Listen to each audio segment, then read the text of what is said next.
नमस्कार मित्रांनो, स्वागत आहे परत एकदा तुमच्या आवडत्या चॅनल हॅलो टीचरमध्ये। मित्रांनो, WRDच्या संदर्भात अमरावती डिव्हिजनचा मी काल एक व्हिडिओ टाकलेला होता। त्याच्यामध्ये सुधारित यादी लागलेली आहे, सुधारित यादी क्रमांक 2 लागलेली आहे प्रत्यक्ष यादीची। याच्यामध्ये मित्रांनो मोजणीदार, कालवा निरीक्षक आणि दप्तर कारकून म्हणजे याच्यामध्ये मेजरर, कॅनल इन्स्पेक्टर आणि दप्तर कारकून याची ही यादी होती सुधारित प्रत्यक्ष यादी 2। या प्रत्यक्ष यादी 2 मध्ये मित्रांनो भरपूर लोकांचे प्रश्न आहे की सर्वांचे असं म्हणणं आहे की या यादीमध्ये जे 114 कॅन्डिडेट आहे, तुम्ही ते बघाल तर 114 कॅन्डिडेट पैकी 114 ही कॅन्डिडेट जे आहे ते सिलेक्शन झालेले आहे का, असा प्रश्न होता भरपूर विद्यार्थ्यांचा, भरपूर मित्रमैत्रिणींचा। सोबतच दुसरा प्रश्न असा होता की सर याची जी पुढची प्रोसेस आहे ती प्रोसेस काय असेल त्याच्याबद्दल आम्हाला मार्गदर्शन करा। ठीक आहे, तर बघा मित्रांनो 114 उमेदवारांची यादी लागलेली आहे सुधारित प्रत्यक्ष यादी। याच्यामध्ये टिप नंबर 1 मध्ये त्यांनी क्लिअर दिलेला आहे। बघा टिप नंबर 1 तुम्ही वाचा।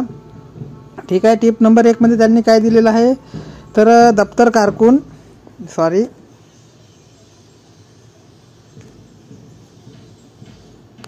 तर टिप नंबर 1 मध्ये त्यांनी दिलेलं आहे बघा, दप्तर कारकून आणि कालवा निरीक्षक आणि मोजणीदार या पदाबद्दल त्यांनी क्लिअरली जे आहे ते त्याच्यामध्ये सांगितलेलं आहे। याच्यामध्ये 1 नंबरचा पॉईंट बघा, दप्तर कारकून, मोजणीदार व कालवा निरीक्षक याची शिफारस यादी व प्रत्यक्ष यादी मान्य महाराष्ट्र प्रशासकीय न्यायाधिकरण औरंगाबाद येथे दाखल याचिका क्रमांक 483/224 यांच्या अंतिम निर्णयाच्या अधीन राहून प्रसिद्ध करण्यात येत आहे। हा पहिला पॉईंट झाला। दुसरा पॉईंट फार महत्त्वाचा आहे।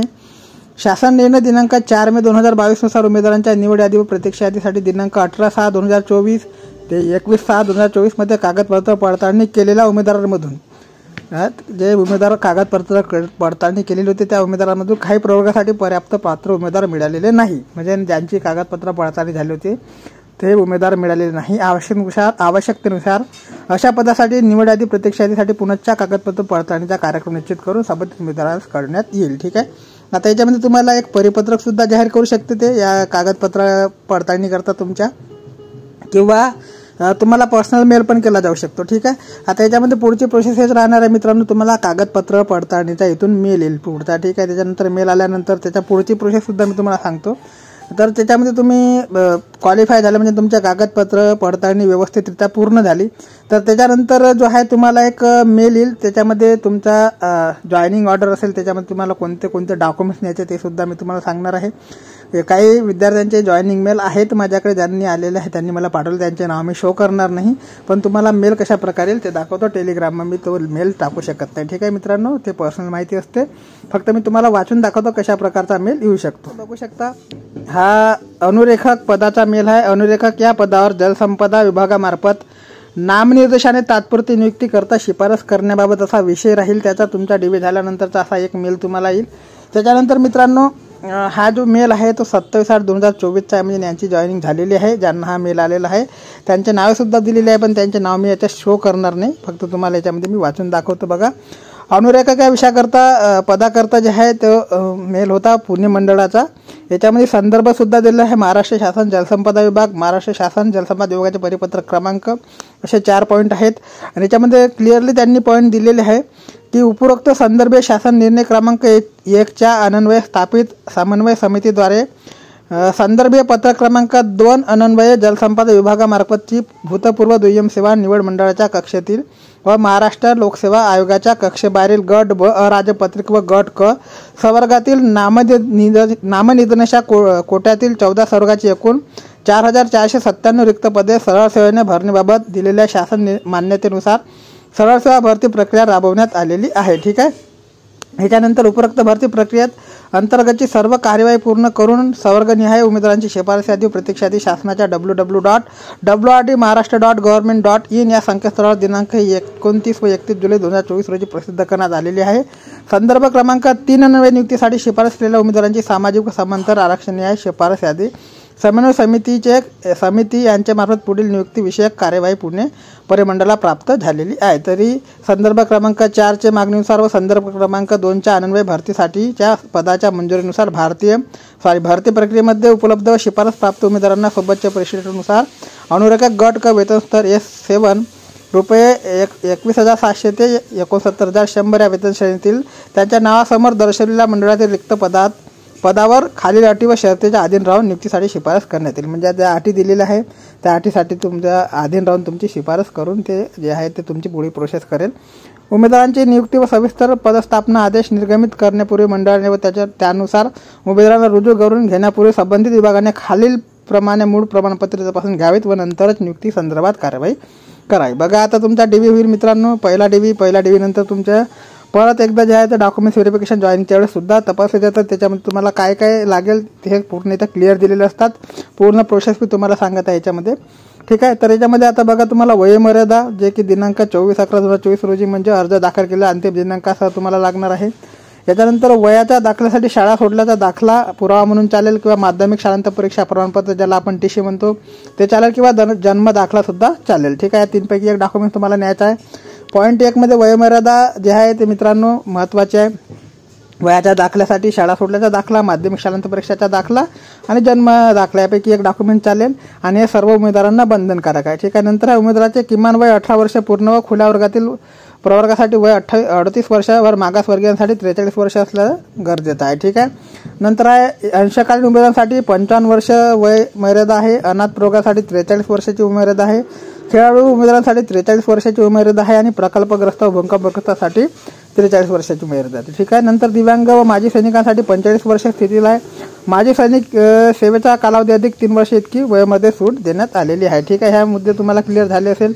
याच्यानंतर मित्रांनो महाराष्ट्र शासन सामान्य प्रशासन विभागाकडील शासन निर्णय जो आहे शासन निर्णयानुसार वयोमर्यादेच्या 2 वर्ष शिथिलता दिलेली असल्याने वर नमूद सर्व प्रवर्गासाठी कमाल वयोमर्यादेच्या 2 वर्ष इतकी शिथिलता देण्यात आलेली आहे. ठीक आहे. हे तुम्ही वाचून घ्या. नंतर आहे मित्रांनो किमान शैक्षणिक अर्हता अनुरेखक पदासाठी काय आहे त्याची माहिती त्यांनी इथे दिलेली आहे. ते तुम्हाला त्याच्यामध्ये बसणे गरजेचं आहे. नंतर अधिवास प्रमाणपत्र कंपल्सरी आहे सगळ्या उमेदवारांकरता. नंतर उन्नत व प्रगत गटात मोडत नसल्याचे प्रमाणपत्र तुम्हाला लागणार आहे. आता ते काही जातीकरता किंवा काही विशेष जातीकरता ज्यांना मागासवर्गीय म्हणतो आपण त्यांना करता त्याच्यात काही विशिष्ट जातीकरता लागणार आहे. ठीक आहे. याच्यामध्ये तुम्हाला वाचून घ्यायचं आहे. नंतर जात प्रमाणपत्र व जात वैधता प्रमाणपत्र तर तुम्हाला कॅटेगरीचा लाभ घ्यायचा असेल तर तुम्हाला जात प्रमाणपत्र लागणार आहे. सोबतच मित्रांनो जात वैधता प्रमाणपत्र ज्यांचं निघलेलं असेल त्यांच्याकडे असेल त्यांना ठीक आहे, नाहीतर मग 6 महिन्याच्यात तुम्हाला सबमिट करायचं आहे. ठीक आहे. याच्यानंतर मित्रांनो माजी सैनिक असेल तर त्याच्याकरता तुम्हाला पत्र लागणार आहे. अंशकालीन कर्मचारी असेल तर त्याच्याकरता म्हणजे ज्या कॅटेगरीचा तुम्ही हॉरिझॉन्टल कॅटेगरीचा फायदा घेऊ इच्छिता त्याच्यानुसार तुम्हाला प्रमाणपत्र लागणार आहे. नंतर खेळाडू आरक्षण त्यांनी दिलेलं आहे तर खेळाडू करता हे लागणार आहे. दिव्यांग आरक्षणाकरता लागणार आहे. ठीक आहे. तर याची मी PDF जे आहे ते काही कट करून म्हणजे कॅन्डिडेटचे नाव काढून तुम्हाला मी देईल. ठीक आहे. टेलिग्राम चॅनलला. नंतर अनाथ आरक्षण असेल, प्रकल्पग्रस्तासाठीचं आरक्षण असेल, भूकंपग्रस्तासाठीचं आरक्षण असेल. आता हा टेलिग्रामच्या संदर्भातला जरी मित्रांनो जॉईनिंग मेल असेल तरी सर्व पदाकरता जे डॉक्युमेंट्स आहेत ते सारखेच लागत असतं, फक्त एज्युकेशन क्वालिफिकेशन सोडून. ठीक आहे. नंतर उमेदवारांना कामावर रुजू करून घेण्यापूर्वी संबंधित उमेदवाराच्या नियुक्ती पात्रतेच्या संबंधात मूळ कागदपत्र पत्रावरील शहानिशा करून घेतल्यावरच पूर्ण खात्री केल्यावर तुम्हाला जे आहे ते रुजू करण्यात येईल.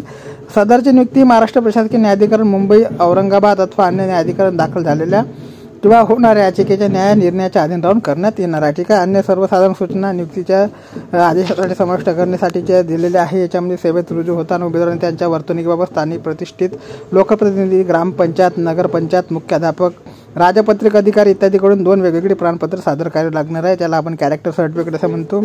आणि नंतर पहिला 15 नंबरचा पॉईंट आहे मित्रांनो नियुक्त प्राधिकारी यांनी आदेश काढल्यानंतर उमेदवारांनी त्यांच्या नावासमोर दर्शवलेल्या ठिकाणी आदेशाच्या दिनांकापासून 30 दिवसाच्या आत जे आहे ते तत्काळ रुजू होणे आवश्यक आहे. तर मित्रांनो या 30 दिवसाचा जो कालावधी आहे तो डिपार्टमेंटनुसार दिलेला असतो किंवा वेगवेगळ्या विभागांनुसार वेगवेगळा कालावधी असतो. काही डिपार्टमेंट 30 दिवसाचा देत आहे, काही 15, काही 7 दिवसाचा सुद्धा कालावधी देत आहे. त्याच्यामुळे 30 दिवसावर तुम्ही अवलंबून राहू नका. तुम्हाला ज्या मेल येईल त्याच्यामध्ये किती दिवसाचा कालावधी दिलेला आहे त्यांनी तर दक्षतापूर्वक वाचून घ्या आणि तेवढ्या कालावधीच्या आत जॉईनिंग करा. ठीक आहे. याच्यानंतर मित्रांनो उमेदवारांना रुजू होण्यापूर्वी मुदतवाढीच्या विनंती संदर्भात सामान्य प्रशासन विभाग, महाराष्ट्र नागर सेवा जे आहे नियम त्या नियमानुसार तुम्हाला अप्लाय करता येऊ शकतं, पण त्याच्याकरता ठोस कारण लागणार आहे. ठीक आहे. तर हे भरपूर काही पॉईंट याच्यामध्ये आहे मित्रांनो, ते सगळे तुम्हाला वाचायचे आहे. उमेदवारांनी हिंदी व मराठी भाषा परीक्षा अगोदरच उत्तीर्ण केली नसेल तर त्यांना उत्तीर्ण करावे लागणार आहे वगैरे भरपूर काही असे पॉईंट आहे. ठीक आहे. हे मी सर्व पॉईंट तुम्हाला व्हिडिओत वाचून दाखवू शकत नाही, व्हिडिओ लांब होईल. ठीक आहे. याच्यानंतर मित्रांनो भरपूर काही पॉईंट आहे ते तुम्हाला वाचून घ्यायचे आहे.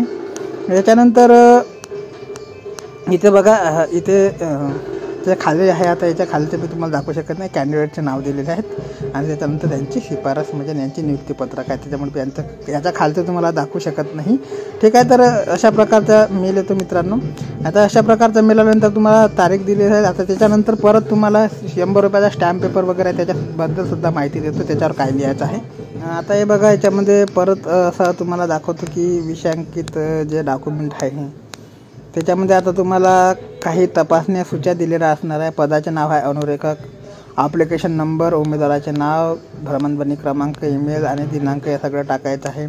नंतर याच्यामध्ये उमेदवारांनी निरीक्षणार्थ सदर केलेल्या प्रमाणपत्राचा तपशील, मूळ प्रमाणपत्र आणि प्रमाणपत्राच्या साक्षांतिक छायाप्रती म्हणजे मूळ प्रमाणपत्र आणि त्याचे झेरॉक्स आहे का नाही त्याच्यावर तुम्हाला टिकमार ते करणार आहे. अशा प्रकारचा एक फॉर्मॅट राहील. याच्यामध्ये ओळखपत्र कोणते एक तुम्हाला घ्यावे लागणार आहे आणि याच्यावरती तुम्हाला आता तो मेल आला त्याच्यावर डिपेंड करेल मित्रांनो तुम्हाला फॉर्मॅट कशा प्रकारचा दिला जाईल. ठीक आहे, याच्यामध्ये ओळखपत्रामध्ये पॅन कार्ड, पासपोर्ट आणि परवानगा म्हणजे लायसन ज्याला आपण म्हणतो, अशा 4-5 पैकी एक कोणते प्रमाणपत्र तुम्हाला घेऊन जायचं आहे आणि त्याची झेरॉक्स घेऊन जायचे आहे. नंतर आहे वयोमर्यादेकरता पुराव्यामध्ये मित्रांनो 10वीचं प्रमाणपत्र म्हणजे डोमिशियल किंवा शाळा सोडल्याचं लागलेलं तिशीमंत किंवा बर्थ सर्टिफिकेट याच्यापैकी एक चालणार आहे. त्याचे झेरॉक्ससुद्धा तुम्हाला न्यायचे आहे. जात प्रमाणपत्र व अन्य तपशील तुम्हाला न्यायचं आहे. तर याच्यामध्ये सगळी डिटेल तुम्हाला दिलेली आहे, हे डिटेल तुम्ही वाचून घ्या. ठीक आहे. नंतर माजी सैनिक आरक्षण, प्रकल्पग्रस्त आरक्षण याच्याकरता जर तुम्हाला ज्या हॉरिझॉन्टल कॅटेगरीचा फायदा घ्यायचा आहे ते सगळे तुम्हाला डॉक्युमेंट्स ते लागणार आहे. ठीक आहे. नंतर प्रतिज्ञापत्रसुद्धा तुम्हाला द्यायचं आहे.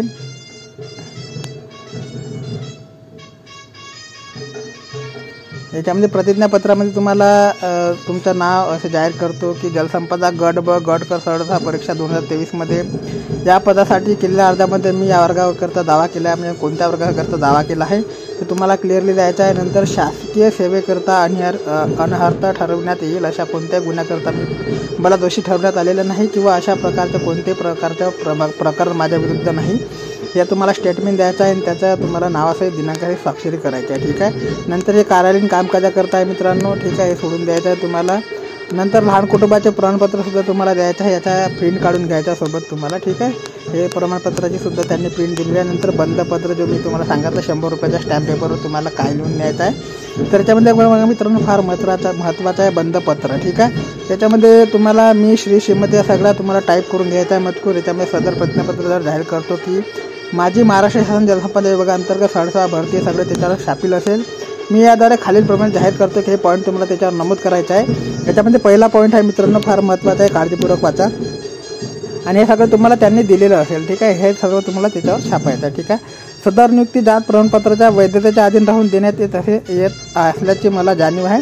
त्यानुसार नियमानुसार 6 महिन्याच्या आत जात पडताळणी प्रमाणपत्र म्हणजे कास्ट व्हॅलिडिटी ज्याला आपण म्हणतो ते जमा करणे माझ्यावर बंधनकारक राहील असं त्याच्यात लिहिलेलं आहे.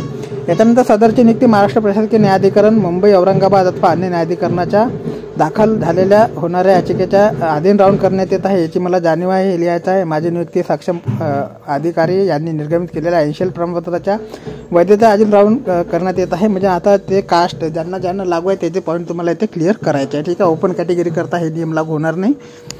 याच्यानंतर मित्रांनो माझी नियुक्ती सक्षम पोलीस अधिकाऱ्यांचे पूर्व चरित्र प्रमाणपत्रासाठी अहवालाच्या अधीन राहून करण्यात येत आहे. मला नियुक्तीनंतर 6 महिन्याच्या आत वैद्यकीय प्रमाणपत्र दाखल करणे बंधनकारक राहील. हे सगळे तपशील याच्यावर लिहायचं आहे. माझी सेवा कोणतेही कारण न देता 1 महिन्याच्या आत जे आहे ते संपुष्टात सुद्धा येऊ शकते जर वैद्यकीय तपासणी अहवाल मी 6 महिन्याच्या आत सादर केला नाही. त्याच्यानंतर शासन निर्णय दिनांक जो आहे त्या नियमानुसार लागू असलेल्या अस्तित्वाची किंवा निवृत्तीवेतन योजना जी असेल, पेन्शन योजना आपण ज्याला म्हणतो ती मला लागू राहील. हे सुद्धा तुम्हाला लिहायचं आहे. कामाचा अपेक्षित दर्जा प्राप्त न केल्यास तसेच काम किंवा वर्तणूक अयोग्य अथवा समाधानकारक आढळल्यास मला सेवेतून कमी करण्यात येईल हे सुद्धा तुम्हाला नमूद करायचं आहे. असे पॉईंट याच्यावरती दिलेले आहे मित्रांनो. 8व्या नंबरचा पॉईंट आहे सदर नियुक्ती मी सादर केलेल्या प्रमाणपत्राच्या सत्यतेवर अवलंबून असून सदर प्रमाणपत्र तसेच साक्षांकन नमुन्यातील माहिती खोटी किंवा बनावट आढळल्यास मला फौजदारी गुन्ह्याला मी जे आहे ते सामोरं जाईल आणि माझ्यावर जे कारवाई आहे ते करण्यात येईल असं तुम्हाला नमूद करायचं आहे. भविष्यात मंडळात किंवा परिमंडळावर आकृतीबंध अगर आढावे आणि ते काही कार्यरत मला अतिरिक्त ठरवण्यात आल्यास माझ्या समावेशाबाबत प्रचलित शासन नियमानुसार कारवाई करण्यात येईल याची मला जाणीव आहे. ठीक आहे. नंतर आहे माझी नियुक्ती जी आहे ते या कलमाच्या अंतर्गत होत आहे किंवा या नियमाच्या अंतर्गत होत आहे ते तुम्हाला लिहायचं आहे, त्याच्यावरती दाखवायचं आहे. त्यांनी फॉर्मॅट दिलेला आहे. माझी नियुक्ती तात्पुरत्या स्वरूपाची असून मी शासन वेळेवर निर्गमित केलेल्या आदेशाचं पालन करेन हे सुद्धा लिहायचं आहे. नियुक्त होणाऱ्या परिमंडळात नियुक्तीनंतर 5 वर्षे सेवा मला करणे बंधनकारक आहे. म्हणजे याच्यानंतर तुम्ही जे आहे 5 वर्षे तुम्हाला सेवा कंपल्सरी करणे आहे आणि त्याच्या दरम्यान तुम्ही कसल्याही प्रकारचे जे आहे ते बदली करता अप्लाय करू शकत नाही. मला या परिमंडळातून त्या परिमंडळात मध्ये द्या. ठीक आहे. अमरावतीत जर तुमचं सिलेक्शन झालं तर अमरावतीमध्ये तुम्हाला 5 वर्ष ड्युटी करणे बंधनकारक आहे. याच्यानंतर तुम्ही जे आहे 5 वर्षाच्या सर्व्हिस नंतर तुम्ही बदली करता अप्लाय करू शकता. वर नमूद 22 व्यतिरिक्त नियुक्ती संदर्भात प्राप्त शिफारस पत्रात सर्व अटी व शर्तीचे मी काळजीपूर्वक वाचन केलं आहे. याचा तुम्हाला स्वाक्षरी, नाव व पत्ता, साक्षीदार लागणार आहे 2, त्या साक्षीदारांची नाव व पत्ता लागणार आहे, नोटरी राहणार आहे. ठीक आहे. याच्यामध्ये बंधनपात्र साक्षीदारांची ओळख व रहिवासी पुराव्याची शासकीय प्रत सादर करणे आवश्यक आहे. आता साक्षीदार जे तुम्ही 2 देणार असाल त्याच्या रहिवासी पुराव्याची शासकीय प्रत सादर करणे तुम्हाला आवश्यक राहणार आहे. नंतर आहे मित्रांनो स्वयंसाक्षीसाठी स्वयं घोषणापत्र, हे सुद्धा तुम्हाला याच्यात फॉर्मॅट बघायला मिळणार आहे. तर अशा प्रकारचा मित्रांनो तुम्हाला मेल येतो. हे सगळे तुम्हाला तयार करायचे असतात डॉक्युमेंट्स. त्याच्यानंतर तुमची जॉईनिंग होत असते. तर मित्रांनो अशा प्रकारची प्रोसेस होते. बघा तुम्हाला आता हे लिस्ट लागली, तुमचे डॉक्युमेंट्स व्हेरिफिकेशन येईल, त्याचा निकाल येईल, त्याचा निकालानंतर तुम्हाला मेल येईल, जॉईनिंग मेल. ठीक आहे. तर कॅटेगरी जे आहे वेटिंग लिस्टचे, तर वेटिंग लिस्ट आहे मित्रांनो थोडी क्लिअर होत असते, 1-2 जागा. त्याच्यामुळे चिंता करू नका, आणखी भरपूर काही वेटिंग लिस्ट क्लिअर होऊ शकतात. ठीक आहे. कारण की इकडले तिकडले भरपूर निकाल आले आहे. MPSCचे निकाल आले आहे मित्रांचे, कोणाच्या ITIचे निकाल आले, ITI इन्स्ट्रक्टरचे आलेले आहे, कोणाच्या कोर्टाचे निकाल आले आहे. त्याच्यामुळे जागा ज्या आहे त्या खाली आहे. ठीक आहे. तर वेटिंग लिस्टमध्ये सर्वांचे नाव आले तर सर्वांचे सिलेक्शन होईल की नाही मी सांगू शकत नाही, परंतु जशा जागा रिकाम्या होईल तशा तुमचं सिलेक्शन होईल. बाकी काही अपडेट माहिती आली तर चॅनलच्या माध्यमातून तुमच्यापर्यंत पोहोचण्याचे कार्य मी नेहमीप्रमाणे करीन. बाकी काही परत एकदा तुम्हाला जाता हे सांगून देतो. प्रकारचे एक लेटर येते परत, अनुरेखक या पदावर जनसंपदा विभागामार्फत नामनिर्देशाने तात्पुरती नियुक्ती करता शिफारस करण्याबाबत या परिमंडळ कार्यालयाचे जे तारीख आहे ते सुद्धा दिलेली असते. विषयांकित प्रकरणी संदर्भीय पत्राद्वारे भरतीसाठीच्या पदाच्या मंजुरीनंतर भरती प्रक्रियेमध्ये उपलब्ध व शिफारस पात्र उमेदवारांना अनुरेखक या पदावर आपले मंडळातील रिक्त पदावर नियुक्तीसाठी शिफारस करण्यात आलेली आहे. तथापि प्रशासकीय कारणास्तव सोबतचे परिशिष्टामध्ये नमूद केलेल्या उमेदवारांनी आपल्या परिमंडळातील रिक्त पदावर सुधारित शिफारस करण्यात येत आहे. संदर्भी पत्राद्वारे नमूद केलेल्या अटी व शर्तीमध्ये कोणताही बदल नाही. अशा प्रकारचे एक सुद्धा तुम्हाला मेल येते. ठीक आहे. याच्यानंतर बघा इथे खाली कॅन्डिडेटचे नाव वगैरे दिलेले असते, मी तुम्हाला दाखवू शकत नाही. नियुक्तीसाठी शिफारस केलेल्या उमेदवारांची मंडळी आहे यादी. ठीक आहे. याच्यामध्ये तुम्हाला डेट वगैरे टाकलेलं आहे. इथे बघा 63 पद आहे. याच्यामध्ये तुम्हाला जेंडर, मोबाईल नंबर, कॅन्डिडेटचा मोबाईल नंबर असेल, ईमेल आय डी असेल, कॉरेस्पॉन्डर ॲड्रेस असेल, कॅटेगरी असेल, क्लेम हॉरिझॉन्टल रिझर्वेशन असेल, सिलेक्शन कॅटेगरी असेल, हे सगळी माहिती दिलेली असते. मी तुम्हाला दाखवू शकत नाही याच्यामध्ये. ठीक आहे. कोणत्या कॅटेगरीतून सिलेक्शन झालं हे सुद्धा दिलेले असते. ठीक आहे. तर कॅन्डिडेटचं नाव मी शो करणार नाही. ठीक आहे. त्याच्यामुळे मित्रांनो अशा प्रकारची जी आहे ते यादी तुम्हाला इथे बघायला मिळेल. ठीक आहे. तर अशा प्रकारची कोणती अपडेट आणखी आली बघा, जे आहे ते सिलेक्शन भरपूर लोकांचे होणार आहे, भरपूर वेटिंग क्लिअर होणार आहे. घाई करू नका. तुमचे भरपूर काही प्रश्न आलेले आहे चॅनलवरती, मी त्याच्या संदर्भात उद्या वगैरे एक व्हिडिओ बनवेल सगळ्यांचे प्रश्न काढून. ठीक आहे. बाकी काही अपडेट माहिती आली तर चॅनलच्या माध्यमातून तुमच्यापर्यंत पोहोचण्याचे कार्य नेहमीप्रमाणे केले जाईल. तोपर्यंत मित्रांनो जय हिंद, जय महाराष्ट्र, जय शिवराय.